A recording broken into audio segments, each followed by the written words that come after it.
Arrest నుంచి తనకు రక్షణ కల్పించాలని కార్టూనిస్ట్ హేమంత్ మాలవీయ పిటిషన్ను సుప్రీంకోర్టు కొట్టేసింది. అరెస్ట్ నుంచి రక్షణ కల్పించడానికి నిరాకరించింది. కొందరు కళాకారులు, కార్టూనిస్టులు, స్టాండప్ కమెడియన్లు ఈ మధ్య భావ ప్రకటన స్వేచ్ఛను దుర్వినియోగం చేస్తున్నారని ఆగ్రహం వ్యక్తం చేసింది.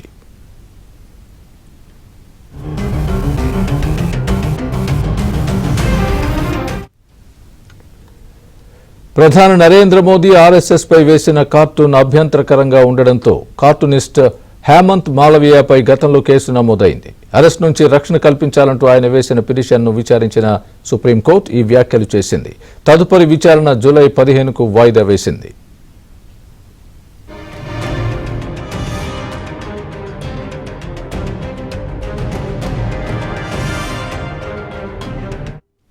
ప్రధాని నరేంద్ర మోదీ ఆర్ఎస్ఎస్ పై వేసిన కార్టూన్ అభ్యంతరకరంగా ఉండడంతో కార్టూనిస్ట్ హేమంత్ మాలవీయపై కేసు నమోదైంది. మధ్యప్రదేశ్ హైకోర్టులో అతడు ముందస్తు బెయిల్ పిటిషన్ వేయగా జూలై 3న పిటిషన్పై విచారణ జరిపిన న్యాయస్థానం కార్టూన్ గీయడంలో ఆయన విచక్షణ లేకుండా ప్రవర్తించాడని పేర్కొంటూ దానిని తోసిపుచ్చింది. దీంతో మాలవీయ సుప్రీంకోర్టును ఆశ్రయించారు.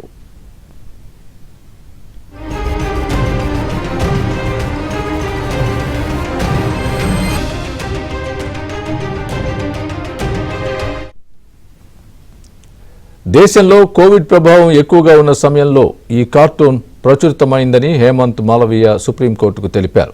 ఆ సమయంలో వ్యాక్సిన్ భద్రతపై వచ్చిన తప్పుడు సమాచారం, ప్రజల ఆందోళన నేపథ్యంలో ఒక రాజకీయ నాయకుడు పౌరుడికి టీకాలు వేస్తున్నట్లు వ్యంగ్య చిత్రాన్ని గీసినట్లు పేర్కొన్నారు. ఇందులో ఎవరిని కించపరిచే ఉద్దేశం లేదని స్పష్టం చేశారు.